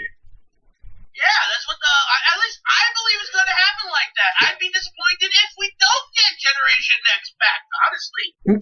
Okay, I like that. And then let's see here. I don't know who they're facing. Bogojevic and Knight. I don't know who the freaking hell those is. Oh, Wayne Knight we've seen. Or not Wayne Knight, or Tucker Knight. Wayne Knight. Yeah, the big fat guy from Seinfeld. Oh, he isn't a small dude, okay? When you look at Tucker Knight, he's not tiny. But it looks like they're calling themselves Heavy Machinery. Okay. It's two really thick, stocky dudes that are hairy. They're kind of a $25 War Machine. Okay. Looking wise. Okay. So I kind of have hopes for it because you know me and slabs of beef that beat the crap out of people. You know how I am about that. Yeah. So hopefully this works out well. So then, those are the first four teams there. We got Hideo Itami, and Kota Ibushi on a team together. I really want to see them wrestle each other instead. Yeah, exactly. And then they're going up against Lince Dorado and Mustafa Ali. Well, I hope that means Mustafa Ali got signed. Yeah, that's cool. I'm hoping. But you know what? It also looks like they're doing some free agent work too with these cruiserweight, which is not a bad thing. I like the fact that the cruiserweights are exclusive to Raw and NXT.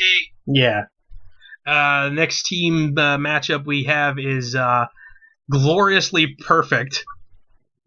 No, it's the Glorious 10. The Glorious 10. They got a new name now. Bobby Roode even called it.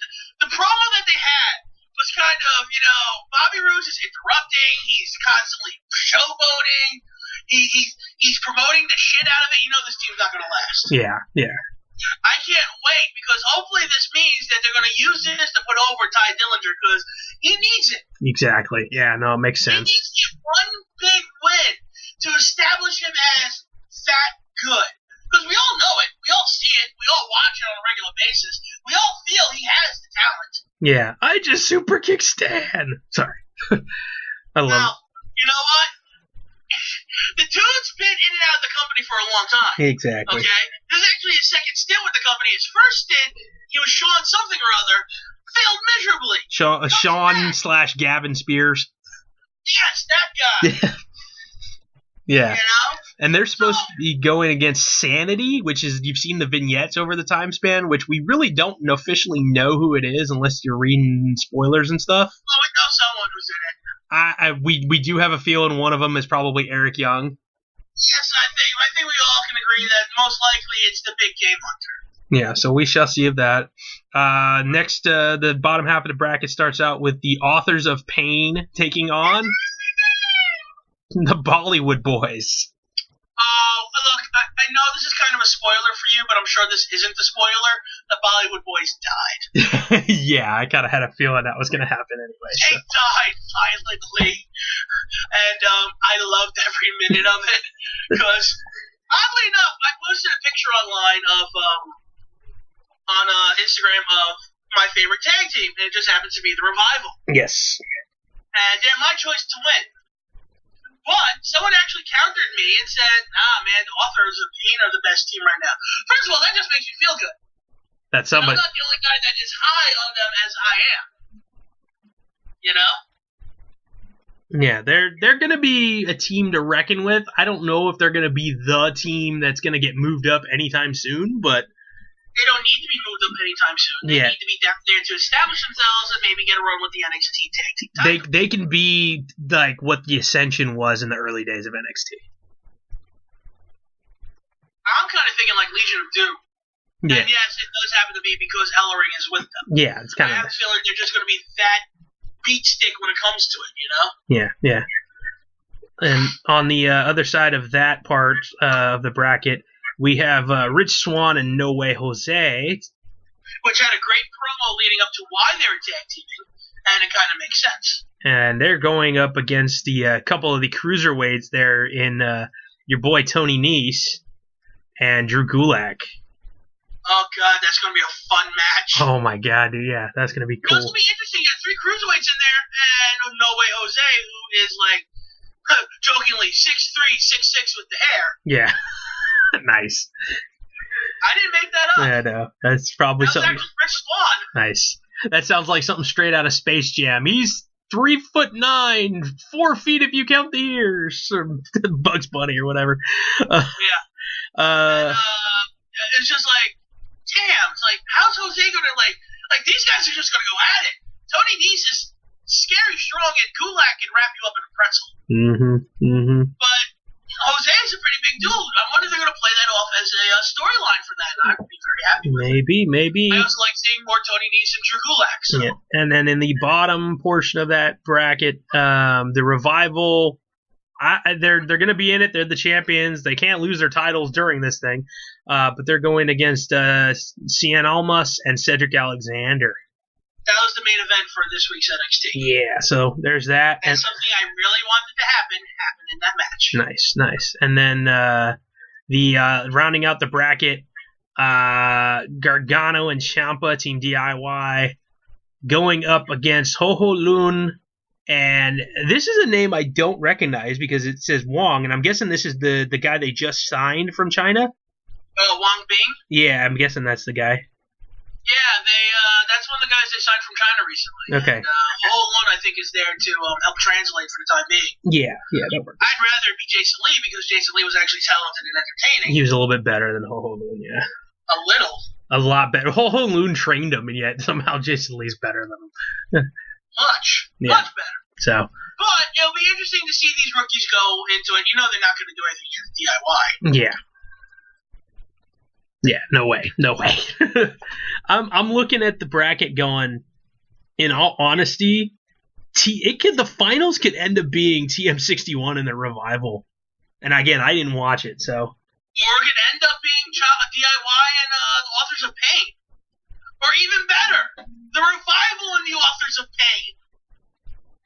Well, right now the way it looks is they could be in the semis together. The Revival and Authors of Pain could be in the semis against each other. No, I'm not looking at the bracket, so I'm confused. Yeah. Just at least from what I see here, it's just that. So, basically. Whatever, they wrestle each other. I'll just be happy. Exactly. Because it would be interesting to see how the revival of old school team like them finally have to deal with two guys that where they're equal to only one of them combined. Yeah. In weight and height. Like, I'm waiting for, like, Dawson to, like, climb on Wilder's shoulders, like, all right, now we can fight. Right on. And what's the last match of the tournament? That was it. Gargano Ciampa versus Ron. So, okay. So yeah, man, it's gonna be a good tournament again. And there's also rumor going around that they brought in a bunch of women into the Performance Center to kind of see what the talent is, because they may be doing a women's version like they did the Cruiserweight Classic. Does that mean we're gonna get a shitload of new women hired? That would be awesome. Yes, it would. So it would also maybe give us a chance to maybe have a women's show on the network. That would be phenomenal. Where, yes, during Raw and SmackDown, they're on separate programmings, but this is the one time where they can come to the same program and wrestle each other. Exactly. So, we shall... Hey, why can't we have a fourth brand on there? Hell yeah, why not? So, alright then. Well, on that note, we'll close it down here. Scott, you want to give out your social media stuff? No. Okay, fine. Be sure to check out horrorsonline.proboards.com. That's where we're doing all the 31 Nights of Halloween stuff. You can join us on there if you want. We'll be doing 30 Nights of Arnold Schwartz in November, and then 31 Nights of TV December, and 13 Nights of Creepmas. No, 13 Days of Creepmas. So, you will be. I don't know about the Creepmas thing. I don't know. Yes, you will be doing Creepmas. Yeah, we shall see. Dude, you already got it. You can just rewatch 13 horror films. Yeah, maybe. So, yeah, so... Also, Scott at DX.